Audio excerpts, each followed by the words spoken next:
Knowing what he had to do, even getting on with it did not stop him being afraid. When the Trollocs came back, they would surely begin searching the forest around the farm for some trace of the people who had escaped them. The body of the one he had killed would tell them those people were not far off. Who knew what a fade would do, or could do?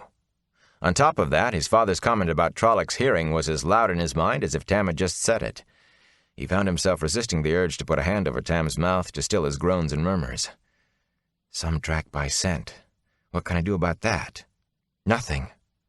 He could not waste time worrying over problems he could do nothing about. You have to keep quiet, he whispered in his father's ear. The Trollocs will be back. Tam spoke in hushed, hoarse tones. You're still lovely, Kari. Still lovely as a girl. Rand grimaced. His mother had been dead 15 years. If Tam believed she was still alive, then the fever was even worse than Rand had thought. How could he be kept from speaking, now that silence might mean life? Mother wants you to be quiet, Rand whispered. He paused to clear his throat of a sudden tightness. She had had gentle hands. He remembered that much. Kari wants you to be quiet. Here, drink. Tam gulped thirstily from the water skin, but after a few swallows, he turned his head aside and began murmuring softly again, too low for Rand to understand. He hoped it was too low to be heard by hunting Trollocs, too. Hastily, he got on with what was needed. 3 of the blankets he wove around and between the shafts cut from the cart, contriving a makeshift litter. He would only be able to carry one end, letting the other drag on the ground, but it would have to do. From the last blanket, he cut a long strip with his belt knife, then tied one end of the strip to each of the shafts. As gently as he could, he lifted Tam onto the litter, wincing with every moan. His father had always seemed indestructible. Nothing could harm him, nothing could stop him, or even slow him down. For him to be in this condition almost robbed Rand of what courage he had managed to gather. But he had to keep on. That was all that kept him moving. He had to. When Tam finally lay on the litter, Rand hesitated, then took the sword belt from his father's waist. When he fastened it around himself, it felt odd there. It made him feel odd. Belt and sheath and sword together only weighed a few pounds, but when he sheathed the blade, it seemed to drag at him like a great weight. Angrily, he berated himself. This was no time or place for foolish fancies. It was only a big knife. How many times had he daydreamed about wearing a sword and having adventures? If he could kill one Trolloc with it, he could surely fight off any others as well. Only he knew all too well that what had happened in the farmhouse had been the purest luck. And his daydream adventures had never included his teeth chattering, or running for his life through the night, or his father at the point of death. Hastily he tucked the last blanket around Tam, and laid the water skin and the rest of the cloths beside his father on the litter. With a deep breath, he knelt between the shafts and lifted the strip of blanket over his head. It settled across his shoulders and under his arms. When he gripped the shafts and straightened, most of the weight was on his shoulders. It did not seem like very much. Trying to keep a smooth pace, he set out for Emmons Field, the litter scraping along behind him. He had already decided to make his way to the quarry road and follow that to the village. The danger would almost certainly be greater along the road, but Tam would receive no help at all if he got them lost trying to find his way through the woods in the dark. In the darkness, he was almost out onto the quarry road before he knew it. When he realized where he was, his throat tightened like a fist. Hurriedly, he turned the litter around and dragged it back into the trees away, then stopped to catch his breath and let his heart stop pounding. Still panting, he turned east toward Emmons Field. Traveling through the trees was more difficult than taking Tam down the road, and the night surely did not help. But going out onto the road itself would be madness. The idea was to reach the village without meeting any Trollocs, without even seeing any if he had his wish. He had to assume the Trollocs were still hunting them, and sooner or later they would realize the two had set off for the village. That was the most likely place to go, and the quarry road the most likely route. In truth, he found himself closer to the road than he liked. The night and the shadows under the trees seemed awfully bare cover in which to hide from the eyes of anyone traveling along it. Moonlight filtering through bare branches gave only enough illumination to fool his eyes into thinking they saw what was underfoot. Roots threatened to trip him at every step. Old brambles snagged his legs, and sudden dips or rises in the ground had him half falling as his foot met nothing but air where he expected firm earth, or stumbling when his toe struck dirt while still moving forward. Tam's mutterings broke into a sharp groan whenever one of the shafts bumped too quickly over a root or rock. Uncertainty made him peer into the darkness until his eyes burned, listened as he had never listened before. Every scrape of branch against branch, every rustle of pine needles, brought him to a halt, ears straining, hardly daring to breathe for fear he might not hear some warning sound, for fear he might hear that sound. Only when he was sure it was just the wind would he go on. Slowly weariness crept into his arms and legs, driven home by a night wind that mocked his cloak and coat. The weight of the litter, so little at the start, now tried to pull him to the ground. His stumbles were no longer all from tripping. The almost constant struggle not to fall took as much out of him as did the actual work of pulling the litter. He had been up before dawn to begin his chores, and even with the trip to Emmons Field, he had done almost a full day's work. On any normal night, he would be resting before the fireplace, reading one of Tam's small collection of books before going to bed. The sharp chill soaked into his bones, and his stomach reminded him that he had had nothing to eat since Mr. Salvere's honey cakes. He muttered to himself, angry at not taking some food at the farm. A few minutes more could not have made any difference. A few minutes to find some bread and cheese. The Trollocs would not have come back in just a few minutes more. Or just the bread. Of course, Mr. Salvere would insist on putting a hot meal in front of him once they reached the inn. A steaming plate of her thick lamb stew, probably. And some of that bread she had been baking. And lots of hot tea. "They came over the Dragon Wall like a flood," Tam said suddenly, in a strong, angry voice, "and washed the land with blood. How many died for Lemmon's sin?" Rand almost fell from surprise. Wearily he lowered the litter to the ground and untangled himself. The strip of blanket left a burning groove in his shoulders. Struggling to work the knots out, he knelt beside Tam. Fumbling for the water bag, he peered through the trees, trying vainly in the dim moonlight to see up and down the road, not 20 paces away. Nothing moved there but shadows. Nothing but shadows. "There isn't any flood of Trollocs, Father. Not now, anyway. We'll be safe in Emmons Field soon. Drink a little water." Tam brushed aside the water bag with an arm that seemed to have regained all of its strength. He seized Rand's collar, pulling him close enough to feel the heat of his father's fever in his own cheek. "They called them savages," Tam said urgently. "The fools said they could be swept aside like rubbish. How many battles lost, how many cities burned before they faced the truth, before the nations stood together against them?" He loosed his hold on Rand, and sadness filled his voice.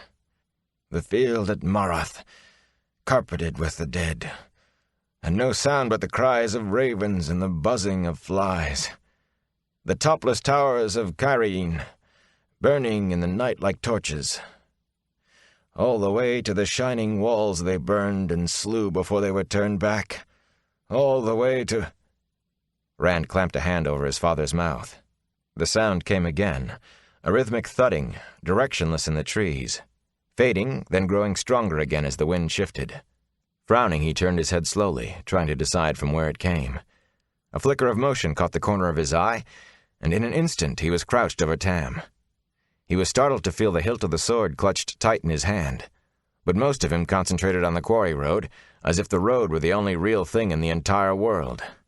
Wavering shadows to the east slowly resolved themselves into a horse and rider, followed up the road by tall, bulky shapes trotting to keep up with the animal. The pale light of the moon glittered from spearheads and axe blades. Rand never even considered that they might be villagers coming to help. He knew what they were.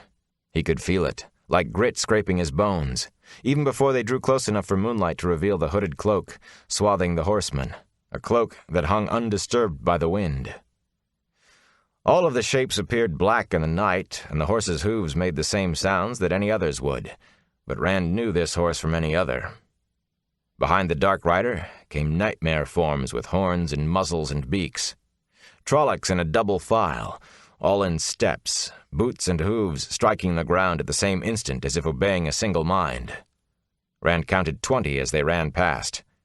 He wondered what kind of man would dare turn his back on so many Trollocs. Or on one, for that matter. The trotting column disappeared westward, thumping footfalls fading into the darkness. But Rand remained where he was, not moving a muscle except to breathe. Something told him to be certain, absolutely certain. They were gone before he moved. At long last he drew a deep breath and began to straighten. This time the horse made no sound at all. In eerie silence the dark rider returned, his shadowy mount stopping every few steps as it walked slowly back down the road. The wind gusted higher, moaning through the trees. The horseman's cloak lay still as death. Whenever the horse halted, that hooded head swung from side to side as the rider peered into the forest, searching. Exactly opposite Rand, the horse stopped again, the shattered opening of the hood turning toward where he crouched above his father. Rand's hand tightened convulsively on the sword hilt. He felt the gaze, just as he had that morning, and shivered again from the hatred, even if he could not see it. That shrouded man hated everyone and everything that lived. Despite the cold wind, sweat beaded on Rand's face. Then the horse was moving on, a few soundless steps and stop, until all Rand could see was a barely distinguishable blur in the night far down the road. It could have been anything, but he had not taken his eyes off it for a second. If he lost it, he was afraid the next time he saw the black-cloaked rider might be when that silent horse was on top of him. Abruptly, the shadow was rushing back, passing him in a silent gallop. The rider looked only ahead of him as he sped westward into the night, toward the mountains of mist, toward the farm. Rand sagged, gulping air and scrubbing cold sweat off his face with his sleeve. He did not care any more about why the Trollocs had come. If he never found out why, that would be fine, just as long as it was all ended. With a shake, he gathered himself, hastily checking his father. Tam was still murmuring, but so softly, Rand could not make out the words. He tried to give him a drink, but the water spilled over his father's chin. Tam coughed and choked on the trickle that made it into his mouth, then began muttering again, as if there had not been any interruption.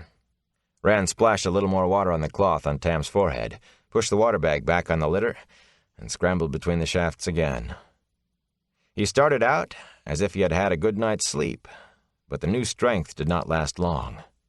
Fear masked his tiredness in the beginning, but though the fear remained, the mask melted away quickly. Soon he was back to stumbling forward, trying to ignore hunger and aching muscles. He concentrated on putting one foot in front of the other without tripping. In his mind, he pictured Emmons Field, shutters thrown back and the houses lit for winter night, people shouting greetings as they passed back and forth on their visits, fiddles filling the streets with James Folly and Heron on the Wing. Harald Luhan would have one too many brandies and start singing The Wind in the Barley in a voice like a bullfrog. He always did, until his wife managed to shush him, and Sen Bui would decide to prove he could still dance as well as ever, and Matt would have something planned that would not quite happen the way he intended, and everybody would know he was responsible, even if no one could prove it. He could almost smile thinking about how it would be. After a time, Tam spoke up again. Aven Desora. It said it makes no seed, but they brought a cutting to Cairene, a sapling. A royal gift of wonder for the king. Though he sounded angry, he was barely loud enough for Rand to understand. Anyone who could hear him would be able to hear the litter scraping across the ground, too. Rand kept on, only half listening. They never make peace. Never. But they brought a sapling as a sign of peace. 500 years it grew. 500 years of peace with those who make no peace with strangers. Why did he cut it down? Why? Blood was the price for Aven Doraldera. Blood the price for Lamin's pride. He faded off into muttering once more. Tiredly, Rand wondered what fever dream Tam could be having now. Aven Desora? The Tree of Life was supposed to have all sorts of miraculous qualities, but none of the stories mentioned any sapling, or any they. There was only the one, and that belonged to the Green Man. Only that morning he might have felt foolish at musing over the Green Man and the Tree of Life. They were only stories. Are they? Trollocs were just stories this morning. Maybe all the stories were as real as the news the peddlers and merchants brought. All the gleemen's tales and all the stories told at night in front of the fireplace. Next he might actually meet the Green Man, or an Ogier giant, or a wild, black-veiled Aiel-man. Tam was talking again, he realized, sometimes only murmuring, sometimes loud enough to understand. From time to time he stopped to pant for breath, then went on as if he thought he had been speaking the whole time. Battles are always hot, even in the snow. Sweat heat, blood heat. Only death is cool. Slope of the mountain. Only place didn't stink of death. Had to get away from smell of it, sight of it. Heard a baby cry. The women fight alongside the men, sometimes. But why they had let her come, I don't... Gave birth there alone, before she died of her wounds. Covered the child with her cloak, but the wind... blown the cloak away. Child blew with the cold. Should have been dead, too, crying there. Crying in the snow. I couldn't just leave a child. No children of our own. Always knew you wanted children. I knew you'd take it to your heart, Kari. Yes, lass. Rand is a good name. A good name. Suddenly Rand's legs lost the little strength they had. Stumbling, he fell to his knees. Tam moaned with the jolt, and the strip of blanket cut into Rand's shoulders, but he was not aware of either. If a Trolloc had leaped up in front of him right then, he would have just stared at it. He looked over his shoulder at Tam, who had sunk back into wordless murmurs. Fever dreams, he thought dully. Fevers always brought bad dreams, and this was a night for nightmares, even without a fever. "You are my father," he said aloud, stretching back a hand to touch Tam, "and I am—" The fever was worse, much worse. Grimly he struggled to his feet. Tam murmured something, but Rand refused to listen to any more. Throwing his weight against the improvised harness, he tried to put all of his mind into taking one leaden step after another, into reaching the safety of Emond's Field. But he could not stop the echo in the back of his mind. He's my father. It was just a fever dream. He's my father. It was just a fever dream. Light. Who am I?